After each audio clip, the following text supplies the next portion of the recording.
Welcome to Bobbi Jo's.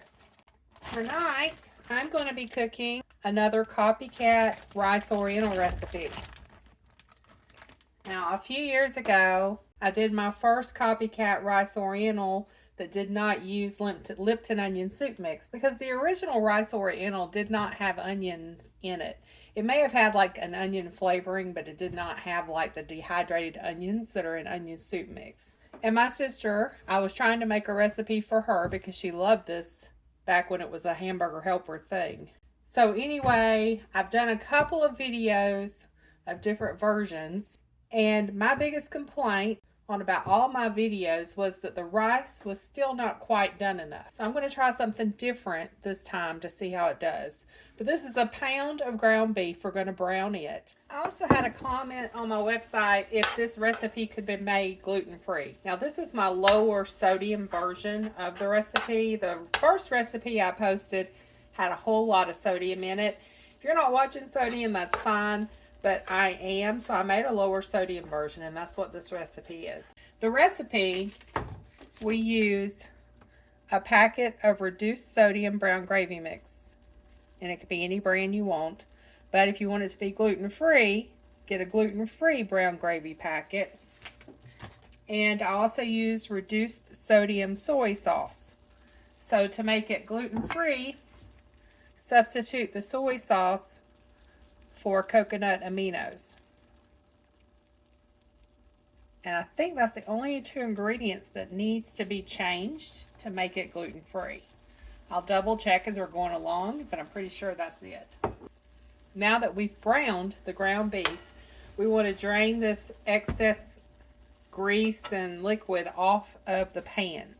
You do not want to pour it down a sink because this will stop up your sink. You make sure you have a jar or something to pour it in. Or you can take some paper towel.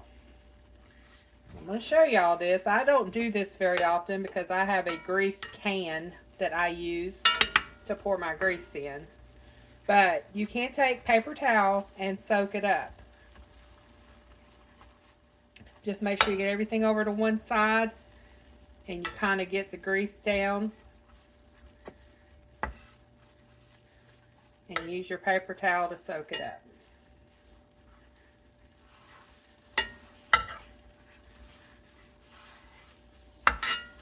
Just like that.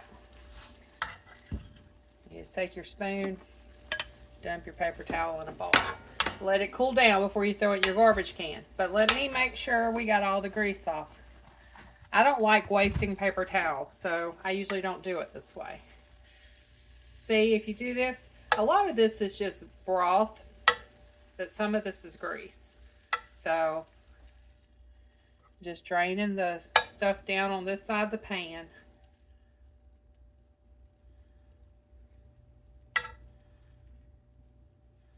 Just like that. Let me go get another piece of paper towel. My advice is if you're doing a lot of home cooking, get you an old can that you use to empty veggies out of or something like that. Rinse it out, save it, and just pour your grease in it. Or you can get one of those containers that you like put bacon grease in. You can use it just for whatever kind of grease you got. I don't reuse this kind of grease. I only reuse my bacon grease.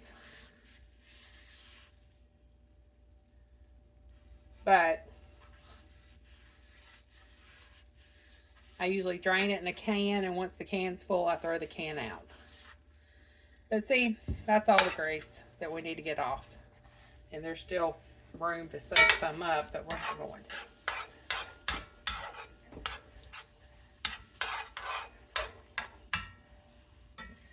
Now we're going to add our spices. Now I've lowered my spice content. The ginger is now a half a teaspoon. I did have it at 3/4 a teaspoon, and I was told it had too much ginger. So we're going to try a half a teaspoon of ginger, 1.5 teaspoons of garlic powder, and 1 teaspoon of onion powder. We're going to sprinkle these over our meat. And just kind of mix it all in.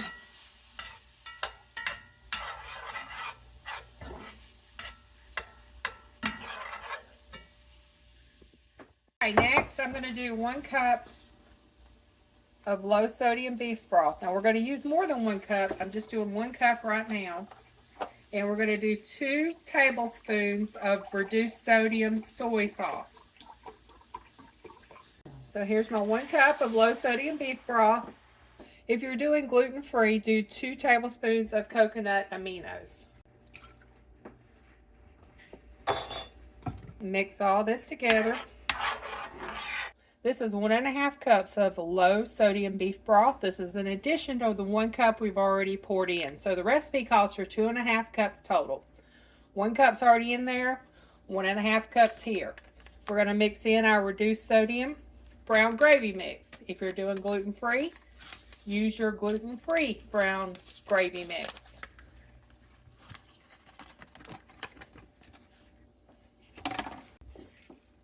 And whisk it all together. I know there's a lot of different brands now of gluten-free brown gravy mix. I've seen McCormick, Pioneer. I've seen quite a few of them when I go and look for my low sodium. I've seen gluten-free. So shouldn't be hard to find a gluten-free brown gravy mix. You can always make your own brown gravy, but I'm trying to do this as simple as possible to keep it just like a hamburger helper recipe that was simple. And if this recipe tastes good, just like the last one did, this will be the one I will be going to from now on because it's going to be a quicker version of the last one as well. And that's what was always so good about Hamburger Helper, is it was quick. Alright, we're going to pour our gravy mix in. As I got some on the edge of the stove,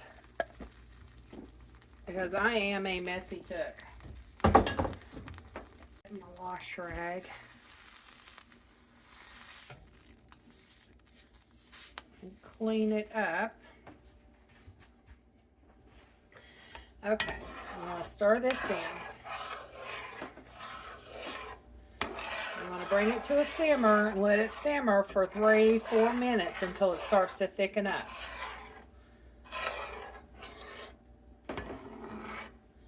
Let me get my wooden spoon. Metal spoon doesn't hurt the cast iron. I just don't like the sound. See how much quieter this one is? Not that I have issues.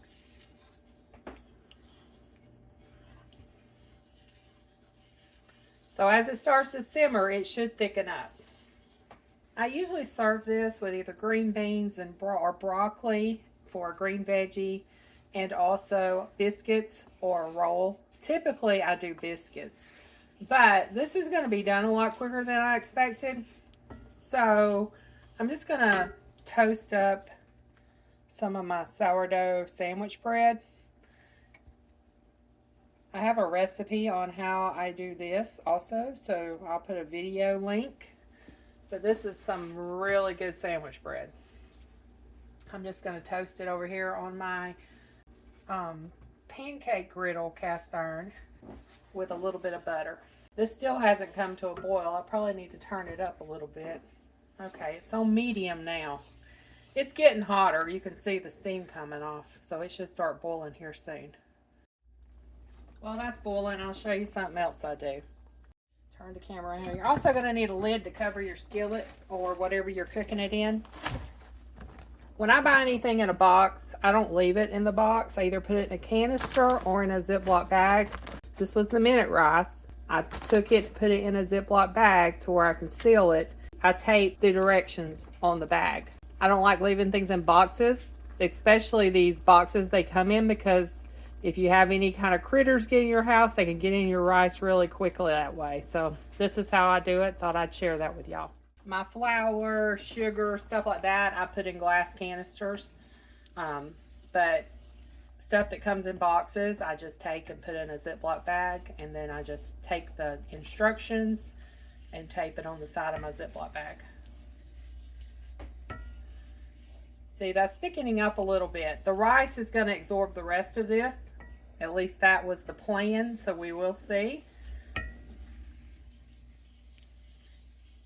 So let me get 1 cup of minute rice.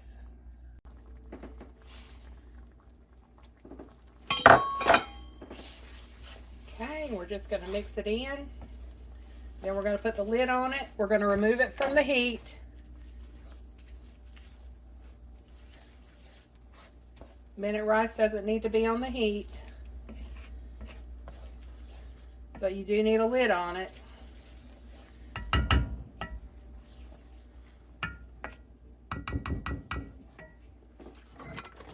I'm going to move it over here to my other counter, and we'll be back in about 7 minutes. Okay, so we got the lid on it, and we're going to let it sit here and absorb that liquid, and we'll come back and see what it looks like. All right, let's remove the lid.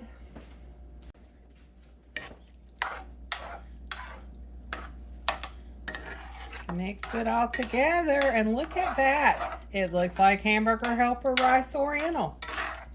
Smells like it too.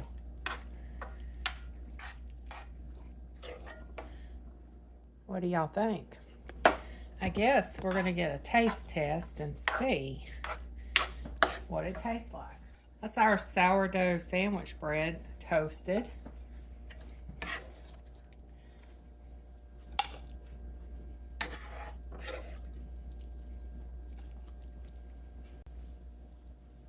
And our Hamburger Helper Rice Oriental.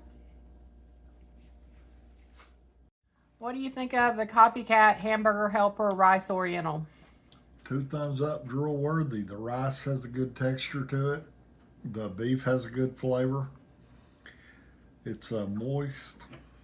I thought it was some type of hamburger helper to start out with, so I guess as a copycat, I guess you're a successful plagiarist.